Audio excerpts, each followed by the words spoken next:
The house with no locks. The morning sun flickered through the cracked windshield of the rental truck as Naomi adjusted her grip on the steering wheel. In the back seat, her 6-year-old daughter, Talia, sat quietly, cradling a faded teddy bear with a missing eye and frayed seams. Naomi had stopped suggesting they replace it. That bear, gifted by Talia's father before the accident, was no longer a toy, it was a lifeline. The suburbs sprawled ahead in clean symmetry rows of houses with manicured lawns, American flags fluttering in the breeze, and SUVs polished to a high shine. To Naomi, it all looked surreal, too perfect, like a promise whispered by a realtor's brochure. And maybe, just maybe, it was a promise worth believing in, even after everything. They had driven nearly 5 hours from the city. The move was abrupt, but not reckless. After her husband David was killed in a hit-and-run case the police labeled open but inactive, Naomi could no longer breathe in the city's sirens. She couldn't stand the pity in her co-workers' eyes at the library, the friends who slowly disappeared, or the mounting bills that seemed to mock her grief. But more than anything, she couldn't take the nights anymore. The way Talia whispered, "Is Daddy coming home now?" like a chant. The way her daughter clung to Naomi's arm in her sleep. So when she found the Listinga modest 2-bedroom cottage in a place called Maple Hollow, with blue shutters and a yard something in her said go. When they pulled into the driveway, Talia looked out the window, her eyes slowly taking in the white house with its navy accents.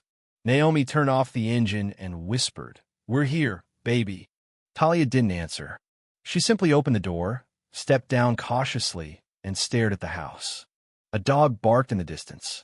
The scent of freshly cut grass and spring flowers hung in the air. Naomi began unloading the boxes. As she hauled a suitcase up the porch steps, a voice called out, "Need a hand?" She turned.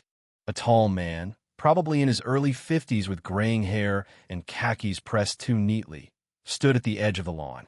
He carried a box and smiled. "Name's Greg. I live across the street. Figured I'd welcome the new neighbors." Naomi offered a nod. "Thank you, that's kind." He extended his hand. She hesitated, then shook it lightly. "You and your daughter moving in?" "Yes, just us two," she said, guarded. "Well, if you need anything, tools, directions, a cup of sugar, you just knock. We look out for each other in this neighborhood." His smile stayed a second too long. Talia peeked from behind her mother's leg, clutching her bear. "Hi there, sweetheart," Greg said, kneeling to meet her eyes. "What's your name?" "Talia," she replied softly. "Pretty name. I had a dog named Tala once." Naomi gently placed a hand on her daughter's shoulder and ushered her inside. "Thank you again," she said. "I'll drop by later with some banana bread," he called, already walking away. Inside, the air smelled like dust and possibility. Naomi cleaned the windows, unpacked essentials, and let Talia pick her room. The child chose the one with the big bay window and immediately began setting up her toys. That night, they ate takeout on the floor, surrounded by boxes. Naomi tucked Talia into bed and whispered, "Do you like it here?" Talia nodded sleepily. "It's quiet." "Yes," Naomi agreed, brushing a curl from her daughter's forehead. "It is." Later, through the curtain, Naomi saw Greg standing on his porch, staring toward their house. She stepped back and pulled the curtain shut. School started the next Monday. Naomi walked Talia to the building and was struck by how polished it all was: shiny floors, digital whiteboards, chirpy classroom decor. Talia's teacher, MS. Cameron, smiled on cue, but it didn't quite reach her eyes. At pickup, Naomi noticed the other moms avoided eye contact. A few smiled politely. None made conversation. When she asked the principal about after-school clubs, she received vague answers and a tight smile. Greg became a regular presence. First it was banana bread, then tools for helpful fixes, then mail that accidentally ended up at his house. Naomi never invited him in, and always thanked him at the threshold. He always lingered too long. One day, Talia mentioned Mr. Greg was looking in the window while I was drawing. Naomi's chest tightened. "What did you do?" "I closed the curtain." Naomi didn't confront him. She didn't want trouble. She needed quiet, stability. But then came the ajar front door she knew she had locked. The trash bins mysteriously moved. She installed an inside deadbolt and ordered motion sensor lights. One night, while sipping tea in the living room, she saw Greg open her mailbox. He didn't notice her watching. She turned off the light and sat in the dark, heart hammering. Days later, he appeared beside her in the driveway. "You know, Naomi," he said casually, "you don't have to do this all alone." "I'm managing," she replied coolly. "I can help. Take Talia to school. Watch her after." "I'm fine. Thank you," she said firmly. He reached for a grocery bag. "Let me help." "I said I'm fine," she repeated, pulling away. He paused. His eyes flickered. Then the smile returned. "Of course. Just offering." That night, Naomi checked every lock 3 times. She didn't sleep. She texted Denise, a former library coworker. "Ever have a neighbor who just felt wrong?" "What do you mean?" Denise replied. "Too helpful. Too present. Trust your gut." "Want to look him up?" Greg Callahan. Mid-50s. Maple Hollow. The next morning, Denise sent back an article. 5 years ago, a man named Gregory Callahan had been investigated for stalking. No charges. Woman moved away. Naomi filed a non-emergency police report. The officer was polite but indifferent. 2 days later, Talia brought home a drawing. A little girl under a bed. A man standing nearby. The girl had no mouth. The man had no eyes. That night, Naomi didn't sleep. She sat in Talia's room, watching her chest rise and fall. Then came a knock. Naomi didn't answer. Greg's voice followed. "Naomi, everything okay?" "Just saying hi." Later, she found a cupcake and a note on her doorstep. "You don't have to be afraid of me. We're a family now, aren't we?" Naomi packed a bag, checked into a cheap hotel. When she returned the next morning, everything was untouched. But her sense of safety was shattered. She installed a camera, new locks, a sensor, but nothing helped her sleep again. Then came the worst morning. Naomi couldn't get up. Her body ached. Her wrists throbbed. Her mouth was dry from the gag. The memory of being dragged under the bed, the sound of her daughter calling out, "Mommy," again and again, clung to her skin like ash. Talia dressed herself, ate cereal, walked to the bus stop alone. At school, a mess. Cameron asked Talia about her dark drawing. The girl looked up and calmly said, "Mommy's still sleeping. She's under the bed." Police arrived within an hour. They found Naomi tied up, bruised, barely conscious beneath her own bed. Greg had entered while they slept. He had watched, waited, attacked. He told Naomi it was better this way, that he'd take care of Talia, that they were family now. Neighbors were stunned. Greg?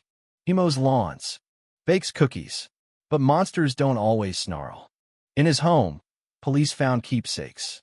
Naomi's scarf, Talia's shoelace, drawings, notes, lots of hair. Greg was arrested 3 towns over, sipping coffee like nothing happened. "I was giving her space," he said. Naomi stayed in the hospital for 2 weeks. She slowly relearned how to sleep, how to breathe. Talia stayed in protective care, silent, her bear always in her lap. When Naomi was released, they moved to a transitional housing Unita small townhome near a community center. Safe, quiet, healing began. They painted the kitchen yellow. They created new ritual story time at the library, oatmeal for breakfast, picture books before bed. Talia drew again. Gardens, trees, color returned. Naomi began therapy. She found other women survivors with stories like hers. She found her voice again. Greg's trial was long, grueling, but the evidence was undeniable. The jury convicted him on all counts. He would never come near them again. They moved into a new house, see a real one, with yellow walls, a tall tree, and no locks on the outside. One day, Talia taped a drawing to the fridge. 2 stick figures holding balloons under a rainbow. Above them, even after the storm, we're still together. Naomi smiled and whispered, "Yes, baby, we are." 3 months passed. The house with yellow walls had become more than just a roof. It had become a breathing space for healing. In the front yard, the tall oak tree stood proudly with its branches stretched like arms holding the sky. It had become Talia's favorite spot. Every afternoon after school, she'd sit beneath it, legs crossed, bare in her lap, and draw. Naomi noticed how her daughter's art had evolved. No more black scribbles or faceless monsters. Now there were tree houses, families in parks, even sunflowers with smiling petals. There was still red, still shadows in the corners of some drawings, but the light always pushed through. Talia had started journaling. Her therapist, Jordan, suggested it during one session. Give her a space that belongs only to her. No rules. No verdades. Just thoughts. Naomi bought her a notebook with a lock on the front, not to keep people out, but to help Talia feel in control. One afternoon, Naomi found a folded page left purposely open on the kitchen table. A drawing of 3 figures. One tall, one small, one with curly hair and glasses, Miss Ava. They were planting something under the oak tree. Beneath it, in block letters, Talia had written, "We grow here now."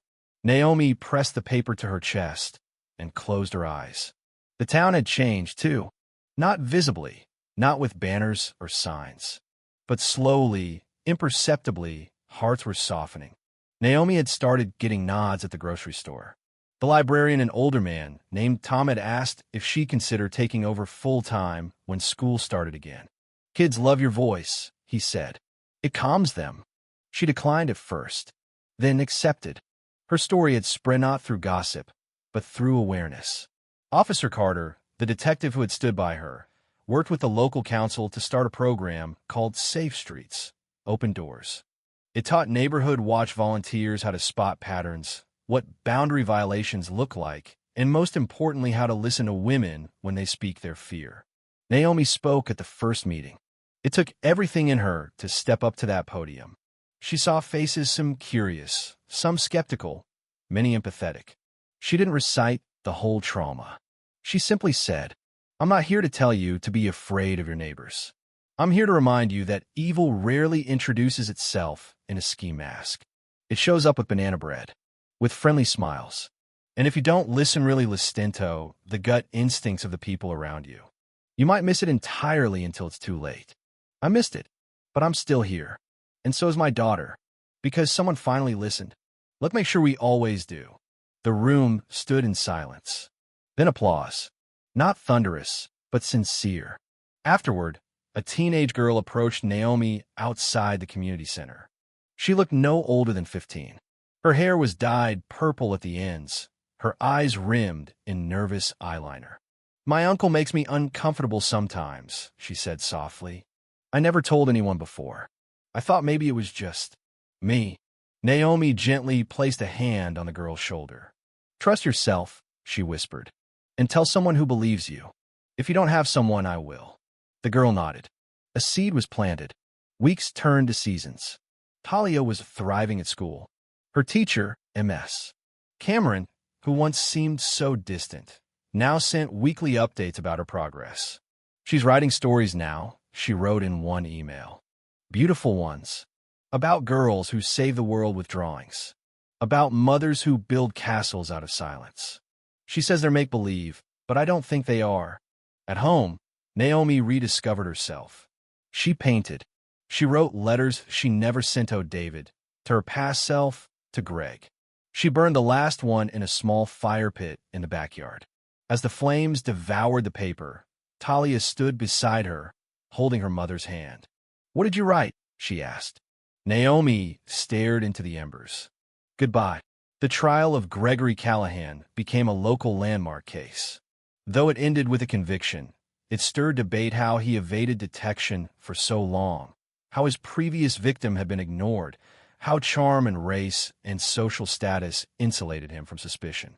Naomi was invited to speak at a panel hosted by university's law department. She sat beside survivors, advocates, and a young law student named Elijah, who said her story was what inspired him to shift from corporate law to victim advocacy. "You gave words to something I've felt my whole life," he said after the panel. "We don't need more heroes in capes. We need listeners with clipboards." She smiled. "We need both." They exchanged emails. A year later, the house was now officially theirs. Naomi signed the final paperwork on a sunny morning in June. The keys jingled in her hand as she walked back into the yellow kitchen. Talia was sitting on the floor, cross-legged, coloring a large poster for school. "What's this one about?" Naomi asked. "We're supposed to draw a person who changed our life," Talia said, without looking up. "I picked you." Naomi felt her throat tighten. "Why me?" "Because you kept going," Talia said, "even when the dark was really dark. Even when I didn't know where you were. You came back." Naomi knelt beside her and gently brushed a braid behind her daughter's ear. "You saved me too, you know," she whispered. "With crayons. With silence. With the truth." Talia smiled. "I know." And so they kept growing. In a yellow house without outside locks. In a town that finally learned how to look beyond appearances. In a community learning to heal one story at a time. They grew in strength, in courage, in color. And with each new drawing, each soft whisper at bedtime, each cup of tea on the porch, Naomi and Talia proved that surviving is not the end. It's just the beginning.